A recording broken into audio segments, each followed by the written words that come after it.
We're continuing on Mesechet Avodah Zarah, and we are on top of Daf Nun Vav Amud Bet by 2 dots. The second line. Today's Amud is being learned. The Schud Rufa Shel Mav Meir ben Tova and Sarah Rachel bat Nora for Hatzlacha v'Yikal ben Devorah. Today's Amud is also dedicated. The Schud Rufa Shel Mav Rachel Simcha bat Nahid. Have Rufa Shelema Amen. So we are amidst the discussion of a goy and a yid together handling the wine process. Why we mentioned we have the gat, the upper area, and you basically walk on them, squeezing, pressing the wine, coming into the pipe and falling into the bore, the pit, which the initial process of fermentation would happen there. So it says, and the Gemara, commenting on one of the last sentences of the Mishnah that we had, if a goy touches what's in the pit, that's what becomes asur, but the rest of it, the Mishnah said, will be staying mutar. So says the Gemara, Amar Rav Huna, Lo she'anu ela shelo echzir gargutni legat. Rav Huna says, this is only good if you did not take the gargutni back and dump it inside the gat. What's the gargutni? They had a sifter system with a basket that would basically catch the larger particles coming down from the pipe, falling into the bore, into the pit, and then at some point they would take this basket and dump it back on the upper part to make sure that all of those particles have been properly stampeded and squeezed out. And that was the process that they had. One of the things that you have to do when you're making wine is to try to catch the big pieces that have not been processed properly and put them back through the system. So says Rav Huna, that's only good that things that you have in the gat, the grape juice that you have in the gat, is fine only if you did not take the gargutni, this basket, from the bottom part of the pipe and put the content of it back inside the gat. But if you did, then not only what's in the bore is a problem, but also what's in the gat now is going to be a problem. In other words, I have the whole system. A goy came and touched the wine in the pit. Now, the wine in the pit is yain nesach, farfallen, right? Now, what's mutter? So the Mishnah says, well, the wine in the gat is good. Says Rav Huna, that's only good if you didn't take the gargutni, which is that basket, and put it up there in the gat. But if you did, then everything is yain nesach. Now, I ask you a question. Rav Huna is the one that yesterday said the Mishnah Achrona. Everyone remembers, right? There's a Mishnah Rishona, which is our Mishnah, which is much more lenient. And then said Rav Huna was the one that said, Chazru ve'amru, the Chachamim retracted that psak of Mishnah Rishona, and they said that really from the time that the juice comes out squirting from the grapes, already up there in the gat, already everything is yain nesach, right? So according to Rav Huna himself, is there a question that the basket, when you take the basket and you put it back up, that everything is a problem? Of course is a problem. But now let's ask according to the Mishnah Rishona. According to the Mishnah Rishona, when do things become yain nesach? When they fall into the pit. So how in the world did the gargutni itself become asur? Right? The gargutni should be mutter. Right? Gargutni is a basket that's on the bottom of the piping system that comes from the gat, then pours into this basket, and from the basket pours into the pit. The pit is what's the problem. But the gargutni should be mutter. So how in the world did the gargutni become a problem? Right? Everyone with me here? Okay. Yes? So that's the question the Gemara is going to ask. Because Rav Huna, even though that he himself is the one that paskins like Mishnah Achrona, that everything from the gat already is a problem anyways, he's not saying it according to his own perspective. Even according to the Mishnah Rishona, it's only good if you have not touched the gargutni. But if you put the gargutni back into the gat, then you have a problem. So says the Gemara, the obvious question. Gargutni gufa b'marka mitzra. How in the world did gargutni become asur? Gargutni is not in the bore, in the pit. The pit is what's asur. So says the Gemara. The Gemara suggests that maybe it is benitzok. Now, maybe once before in the years past we have explained this in other Mesechtes. Just a quick preface. There is a concept in several areas of Shas, especially talking about the halachot of Tumah v'Tahara. There's a concept called chibur benisok, that two things that are separate from one another, and they could be viewed halachically connected because of a connection that they have with a pouring, a non-stop pouring of liquid from one to another. In other words, if I am pouring wine from a bottle inside this cup, and there is a flow of wine coming down from the bottle to the cup, that's a nisok, and in some way this connects the two containers of the cup and the bottle together. So therefore, if you have something in this, which a certain halachic concept applies to, then this could affect the top one as well. So says the Gemara, would you like to suggest that this is talking about nisok, in which we are suggesting that because there is a flow of wine from the basket to the pit, and now the goy touched the pit, it's as if his hand is connected to the gargutni, to the basket. And therefore what's in the basket also becomes asur. Is that what the Gemara wants to suggest? And the Gemara says, because this, by the way, is a question. In other sugyas in Shas, this is a question. So are we suggesting that Rav Huna from now on should be viewed as holding that nisok is a chibur? Nisok is considered, this pouring, non-stop flow is considered the connection which passes the tum'ah, and in this case, the halachot of yain nesech, from the bottom pit up to the basket of gargutni. Is that what we're saying?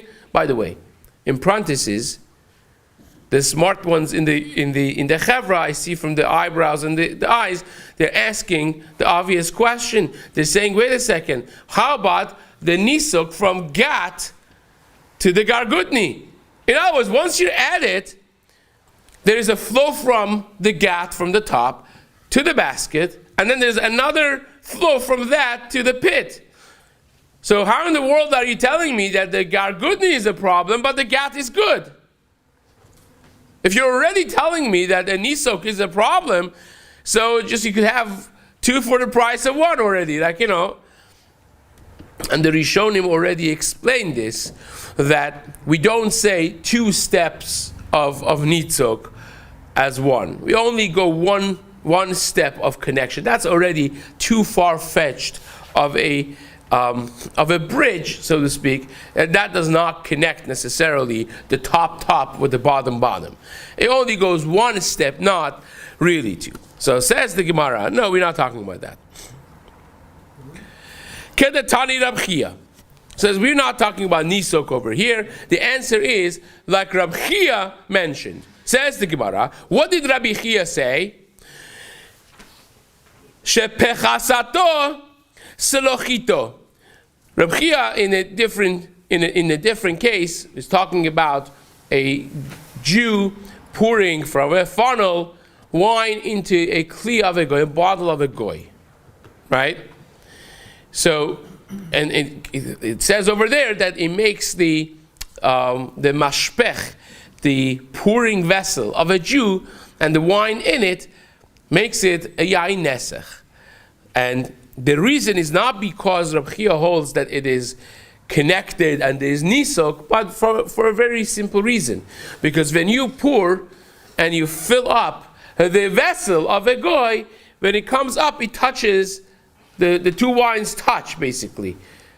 And they get actually connected, not just through a pouring flow, but it actually gets connected at some point, and that's the moment that everything becomes yain nesech. So says the Gemara, that's exactly what Rav Huna is saying over here as well, because once your pit, your bore becomes filled up, the top level of the wine in the pit touches the bottom of your gargutni. So therefore, it actually gets connected not through a pouring, but the gargutni has big holes in it, and the wine that comes up really becomes mixed with the wine that it is in the basket and the gargutni, and therefore everything is to be assumed to be asur, not because of a pouring flow of a nisok kechibur, but because it pashut touches each other in process of winemaking once your bore fills up. Fine, so says the Gemara, hachanami shepechasato boro, that it came up and they touched. Hahu yenuka the tana avodah kochavim beshitchini. You want to get a little chizuk over here of seeing what the kids were doing back in the day. At age 6, there was this 6-year-old that was a baki gadol. It was a tremendous baki in halachot of avodat kochavim. He had mastered the entire Mesechet Avodat Kochavim backwards and forwards with all the Rishonim and the Psakim. Awesome.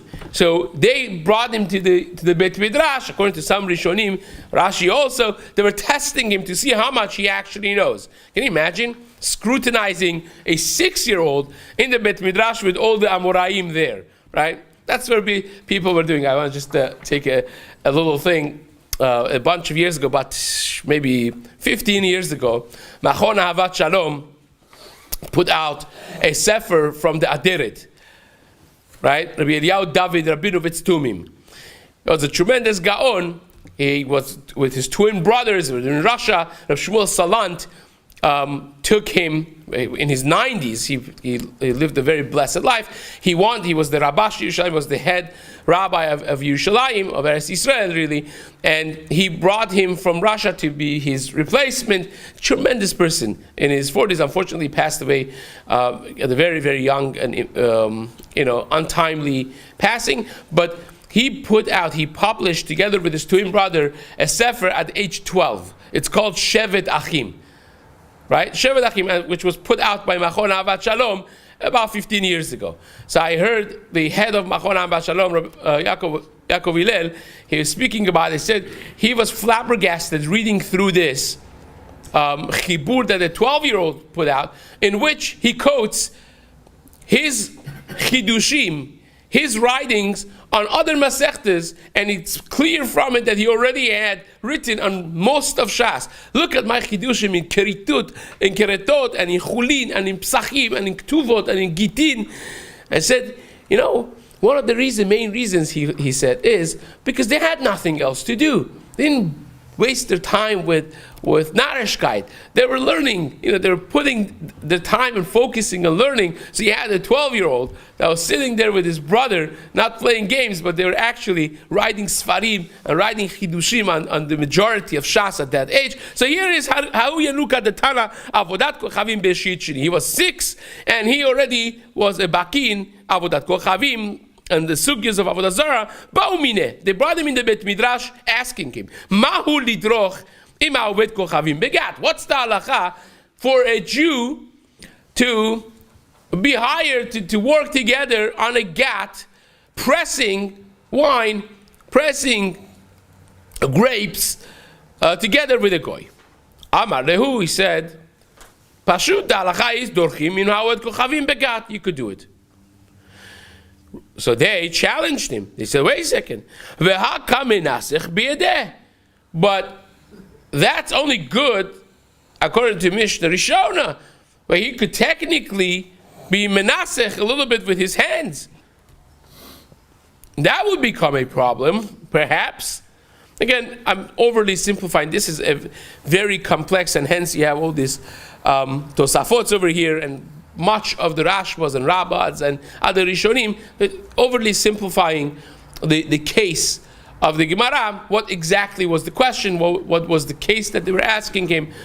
But the simple understanding, what, you're not concerned about the fact that he could do a little nisuch over here with his hands?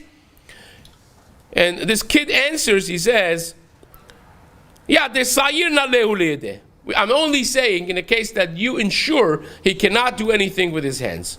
Let's imagine that his hands are closed, he cannot do anything with the hand. Then the mere fact of trampling on the anavim with his feet, which he is moving them, the grape juice is being moved with his foot, that is not a problem.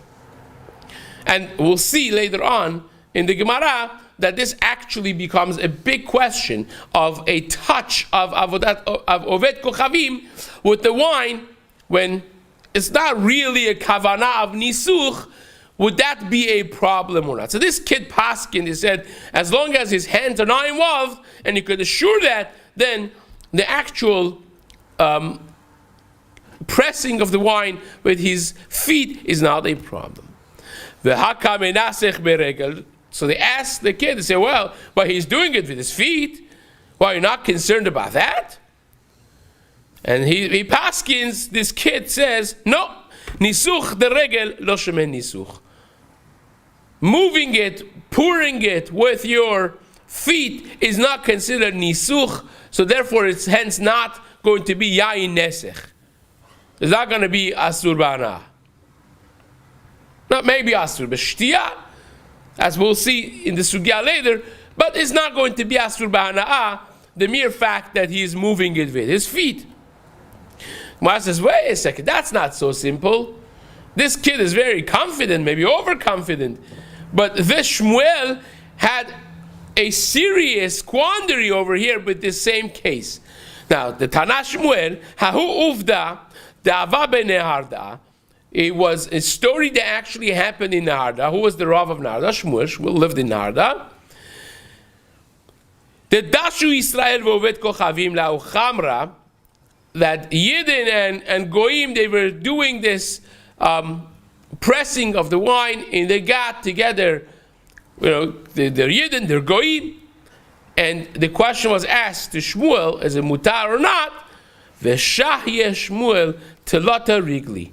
And Shmuel waited on the question before he paskined it, 3 regalim, Pesach, Shavuot, and Sukkot, before he answered. Why would he do that, by the way? Because the Gemara says, Moshe Rabbeinu made a takana that there should be Doshin Hilchot Chag B'Chag. The Chachamim all would gather together on Chagim, before Chagim even, and they would learn together, they would clarify things together. So all the Chachamim would get together. This has nothing to do with Shalosh Regalim. Right? We're talking about, this is in Bavel. But still, in any place of Galut, also they will all get together and have discussions about the halachot of the Chag. So Shmuel waited to hear from all the Rabbanim. So of course he had a serious safek that he wanted to clarify, to make sure he passes this, he runs it by all the Hachamim to get clarity on this issue. My Tama, what's the question? What was such a dilemma, such a quandary for Shmuel that he had to wait for all the Chachamim to come? And not only that, Pesach, Shavuot, and Sukkot, all the 3 regalim should be discussed. It seems to have been a big problem, big question. If you say the question was Mishum de Tan da Asar Rabbi Natan, there's Machloket Rabbi Natan and Chachamim, whether or not a wine that is touched with the magav Oved Kochavim, even though that he was not menasech, it becomes asur behana'ah or not, right? Take a look at the first Rashi on top. Yayin, the asar Reb Natan, yayin behana'ah b'magao shel Oved Kochavim, afal pi shelo nesacho. Just a touch of a goy, even without pouring it, without being menasech the wine for Avodat Kochavim, the nisuch lo yaveh isur ba'ana'ah. This would not make it isur ba'ana'ah, ela al yedeh shichshuch. Nisuch would only make it asur ba'ana'ah when you pour, when you shake it, you pour it. That's when he makes it asur ba'ana'ah. So that's the machloket Rabbi Natan and Chachamim, and Rabbi Natan is stringent. So if the question is the imashkachna tana da'asar ke Rabbi Natan, that Shmuel wanted to wait to see if any of the other Amoraim they are machmir like the shita of Rabbi Natan, who holds that's asur ba'ana'ah, a wine like this. But says the Gemara, the Tanya, madadu ben beyad ben beregel, if the goy measured the wine with his hand or with his feet, yimacher, it can still be sold. That means asur ba'ana'ah. Rabbi Natan omer, Rabbi Natan says, beyad asur, beregel mutar. If he measured it with his hands, it's asur ba'ana'ah. If he measured it with his feet, it's mutar ba'ana'ah. Right? So that, says the Gemara, that can't be the safek of Shmuel, because Emor Dama Rab Natan beyad, he says even Rab Natan, who is the most stringent, more than Chachamim, he says black and white clearly, beyad asur beregel mutar, that the isur hana'ah, forget about drinking. Drinking would be asur. We're not asking that. But behana'ah, that you can't even derive benefit of selling the wine, would only be asur, according to Rab Natan, if you do it. Bayad. And we are here talking about the case that this kid said his hands are cuffed. He's only working with regel. So that cannot be the question, because even according to Rab Natan, the case that this kid said will be mutar ba'ana'ah. That's pashut. So that's not the question. So it's not machloket Chachamim and Rabbi Natan that he was wondering about. That we have it clear. Miyamar ela the imashkachna, but the question of Shmuel was like this: the imashkachna tana the sharik Rabbi Shimon isharye. There is a shita of Rabbi Shimon, and Shmuel wanted to see if anybody agrees to be lenient like Rabbi Shimon, to allow it even not only b'hana'ah, but even b'shtiyah, that you could drink this wine, which would be the shita of Rabbi Shimon. Rabbi Shimon holds that a magav, a goy, that did not have any kavanah for nisuch. You know for sure, it's going to be an upcoming sugya in this daf, that if you have a goy, a little baby, that fell into this pit of wine, a tinok ben yom, a 1 day old baby, has no understanding, has no sechel. Oh, does that make anything asur? If you have a maga, a touch of a goy without any kavanah of nisuch. So the shita of Rabbi Shimon is, not only that does not make it asur ba'ana'ah, you could drink it. No problem with that. So Shmuel wanted to know that when you are busy trampling and squeezing this as a wine press, and you have zero kavanah for, you're busy working, you have zero kavanah for nisuch, maybe, just maybe, it should even be mutar b'shtiyah. That's why he was waiting, which again, this segues into the next Gemara, a fascinating topic. Be'ezrat Hashem, we will continue this in the days to come.